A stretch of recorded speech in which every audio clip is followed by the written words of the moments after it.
KF-21의 개발은 단군 이래 최대 방산 산업이라 불릴 정도로 천문학적인 금액이 투자되었습니다. 오는 2026년까지 공대공 전투 능력 위주인 블록 1 개발에 8조 1천억 원, 2026에서 2028년 공대지 능력을 주로 개발하는 블록 2에 7천억 원 등 개발비만 8조 8천억 원이 들어가고 총 120대 양산 비용까지 포함하면 층 사업비는 18조 원에 달합니다. KF-21은 KF-16 이상의 성능을 갖는 중간급 4세대 전투기로 개발되고 있는데 5세대 전투기의 특징인 스텔스 성능을 일부 갖고 있어 4.5세대 전투기로 평가됩니다. 특히 외형은 레이더 반사를 잡게 하는 스텔스 형상으로 만들어져 세계 최강 스텔스기인 미국 F-22 랩터와 비슷해 베이비 랩터라고 불리기도 합니다. 길이 16.9m, 높이 4.7m인 KF-21은 F-16은 물론 F-35 스텔스기보다 크고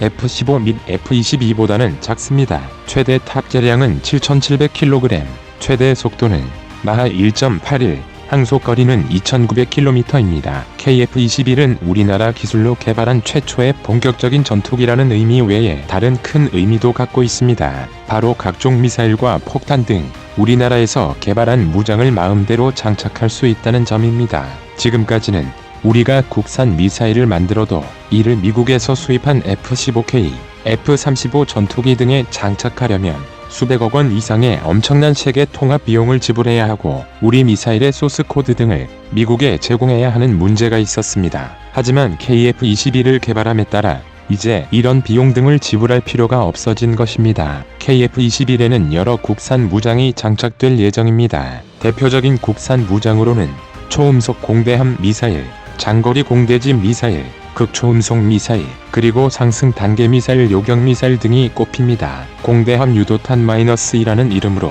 개발 중인 국산 초음속 공대함 미사일은 직경이 400mm급이고 덕티드 램제트로 추진되며 데이터 링크 기술을 갖는 것으로 알려져 있습니다. 초음속 공대함 미사일의 성능은 마하 2월 5일 이상이며 사거리는 250km 이상인 것으로 알려지고 있습니다. 다만 무게는 3,000파운드 즉 약 1.36톤 미만으로 정해집니다. 무게가 3,000파운드 미만인 것은 KF-21 무장 장착점에 장착할 수 있는 무장의 최대 한계가 3,000파운드이기 때문입니다. 향후 개발될 국산 초음속 공대함 미사일과 주변국 국가들의 동급 미사일들과 비교해보면 다음과 같은 몇 가지 특징이 있습니다. 일단 국산 초음속 공대함 미사일이 일본의 ASM-3 대비 직경이 50mm 더 크며 대만의 함대함 및 함대지 초음속 미사일인 승평 -3 직경 460mm보다는 작은 것으로 확인됩니다. 사거리는 향후 개발될 국산 초음속 공대함 미사일이 ASM-34 승평 -3보다는 견 것으로 추정되고 있습니다. ASM-3의 사거리는 200km, 승평 -3의 사거리는 150km입니다. 마하 5 이상의 속도를 내 요격이 쉽지 않은 극초음속 미사일은 지난해 8월 정경두 국방장관이 국방과학연구소 창립 50주년 기념식장에서 개발 계획을 처음으로 공식화됐습니다. KF-21의 극초음속 미사일을 탑재할 경우 서울 상공에서 25km 떨어진 평양의 북한 지휘부를 향해 발사하면 1분 15초 만에 도달할 수 있습니다. 우리나라가 극초음속 미사일을 개발하면 미국, 중국, 러시아에 이어 세계 네 번째 개발국이 됩니다. 우리 군은 공대함 유도탄 -2 기술을 바탕으로 극초음속 미사일 개발에 나선다는 보관을 가지고 있습니다. 국방과학연구소는 북한 탄도미사일을 발사 직후 상승 단계에서 KF-21에서 발사한 고속미사일로 요격하는 무기도 개발 중입니다. 미사일 상승 단계에서 요격하면 미사일 파편이 북한 땅 위에 떨어지는 피해가 생길 수 있어 북한의 실제 미사일 발사를 억제하는 효과도 있는 것으로 알려져 있습니다. 이 미사일이 개발되면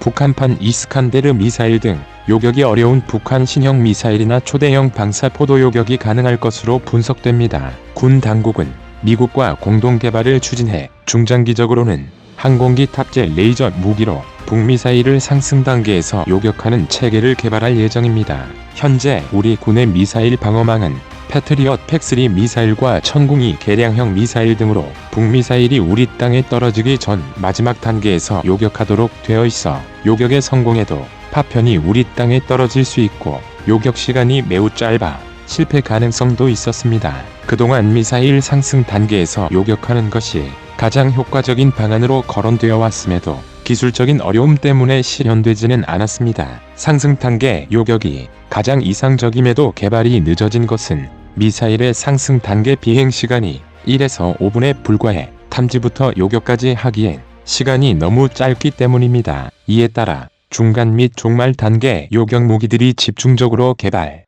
배치되어 왔습니다. 이지스함에 배치된 SM-3 미사일이 대표적인 중간 단계 요격 무기입니다. 하지만 중간 단계 요격은 진짜 탄두와 가짜 탄두를 구분하기 어렵고 거리도 멀어 효과가 떨어지는 한계가 있습니다. 종말 단계 요격 무기는 주한미군에도 배치된 사드와 패트리엇 팩3 등이 대표적인데 요격에 성공하더라도 파편이 아군 지역에 떨어질 수 있고 요격 시간이 너무 짧아 실패 위험성이 있다는 한계가 있습니다. 이에 대해 미미사일 방어청 DMA는 탄도미사일 요격의 가장 이상적인 방책이 상승 단계인 것은 예전부터 알려진 사실이라며 이 단계에서는 대응책이 동원되지 않는 데다 미사일 탄두가 지정 표적을 인식하는 데 필요한 속도를 낼 수 없기 때문이라고 밝혔습니다. 한국형 중고도 무인기 등이 발사된 북탄도미사일을 탐지해 KF-21 등의 표적 정보를 보내면 KF-21이 요격탄을 발사, 미사일 상승 단계에서 요격하는 것으로 되어 있습니다.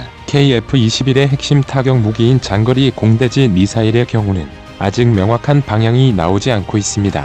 당초 국방과학연구소와 LIG 넥스원이 공동으로 오는 10월을 목표로 4년간의 탐색 개발을 추진해왔는데 지난해 방위사업청이 방위사업추진위원회를 통해 업체 주도로 미사일을 개발토록 방침을 바꿨습니다. 이에 따라 개발 기간이 늦어질 가능성이 제기되고 있습니다. 2028년까지 체계 개발을 마무리할 국산 장거리 공대지 유도탄은 2029년부터 KF-21 블록 2에 장착될 예정입니다. 지금으로부터 7년 이내에 사실상 개발을 마무리해야 하는 것입니다. 하지만 해외 유사 무기체계 개발 기간과 비교했을 때 너무 낙관적인 계획이 아니냐는 우려가 제기되고 있습니다. 국산 장거리 공대지 유도탄과 유사한 성능을 자랑하는 미국의 JASSM만 하더라도 개발 및 성능 검증에 10년 넘는 시간이 걸렸습니다. 이에 자칫 공대지 능력을 갖춘 KF-21 블록 2가 양산되었는데 탑재할 미사일이 없는 아이러니한 상황이 발생할 수도 있다는 우려가